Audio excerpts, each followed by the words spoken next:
18वीं लोकसभा के लिए 24 जून से 3 जुलाई तक चलने वाले पहले सत्र की तस्वीरें हंगामेखेज हो रही हैं। 10 वर्षों के बाद ये पहला मौका है जब संसद में विपक्ष इतनी मजबूत स्थिति में है। मोदी सरकार के तीसरे कार्यकाल के पहले सत्र के पहले और दूसरे दिन नवनिर्वाचित सांसदों के शपथ का समय तय है, मगर प्रोटेम स्पीकर पद पर शुरू हुआ हंगामा यह दर्शा रहा है कि मोदी सरकार के तीसरे कार्यकाल में संसद में वैसी स्थिति नहीं होने वाली जैसा 2014 से 2019 और 2019 से 2024 के बीच थी। एनडीए की मोदी सरकार जहां अपने कई मुद्दों की रणनीति के साथ तैयार है, तो वहीं विपक्ष का इंडिया गठबंधन अपने मुद्दों के साथ संसद में आर पार के मूड में दिख रहा है।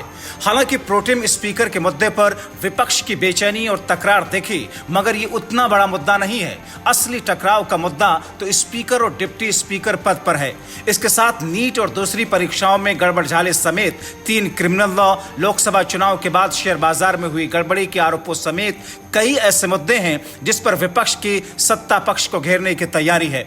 परीक्षाओं में पेपर लीक मामले में गड़बड़ी पर सपा मुखिया अखिलेश यादव ने सत्र शुरू होने से पहले ही सोशल मीडिया एक्स पर एक पोस्ट के जरिए अपने तेवर दिखा दिए। अखिलेश यादव ने लिखा, जनता कह रही है कि इतने एग्जाम रद्द करने से अच्छा है ये बीजेपी सरकार ही रद्द कर दी जाए। जहां तक स्पीकर और डिप्टी स्पीकर पद का सवाल है, तो लगभग यह तय है कि लोकसभा में स्पीकर का पद बीजेपी अपने पास रखेगी, जबकि डिप्टी स्पीकर का पद बीजेपी अपने सहयोगी दलों में से किसी को दे सकती है। मगर इंडिया गठबंधन डिप्टी स्पीकर पद की मांग के साथ इस तर्क पर अड़ा है कि डिप्टी स्पीकर का पद परंपरागत रूप से विपक्ष के पास जाता है, मगर ऐसा होता हुआ फिलहाल दिख नहीं रहा।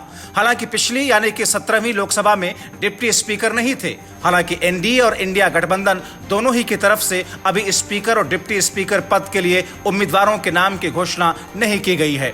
24 जून को 280 नवनिर्वाचित सांसदों और 25 जून को 264 नवनिर्वाचित सांसदों का शपथ का शेड्यूल है। खास बात यह है कि नवनिर्वाचित 2 सांसद पंजाब से अमृतपाल सिंह और जम्मू कश्मीर से राशिद इंजीनियर जेल में बंद हैं। नियम के अनुसार जेल में बंद नवनिर्वाचित प्रतिनिधियों को शपथ लेने के लिए पैरोल दी जाती है। सभी नवनिर्वाचित सांसदों की शपथ के बाद 26 जून को लोकसभा स्पीकर का चुनाव होना है। 27 जून को राष्ट्रपति द्रौपदी मुर्मू दोनों सदनों की संयुक्त बैठक को संबोधित करेंगी। 28 जून को सरकार राष्ट्रपति के अभिभाषण पर चर्चा कराने की कोशिश करेगी। राष्ट्रपति के अभिभाषण के जवाब में प्रधानमंत्री मोदी 2 जुलाई को लोकसभा और 3 जुलाई को राज्यसभा को संबोधित करेंगे। ओडिशा के बीजेपी सांसद भर्तृहरि महताब प्रोटेम स्पीकर नियुक्त किए गए हैं। आपको बताएं कि पीएम मोदी की एनडीए सरकार में 58 मंत्री लोकसभा और 13 राज्यसभा के सांसद हैं, जबकि एक मंत्री रवनीत सिंह बिट्टू जो कि अभी किसी भी सदन के सदस्य नहीं है। सत्र के आखिरी 2 दिन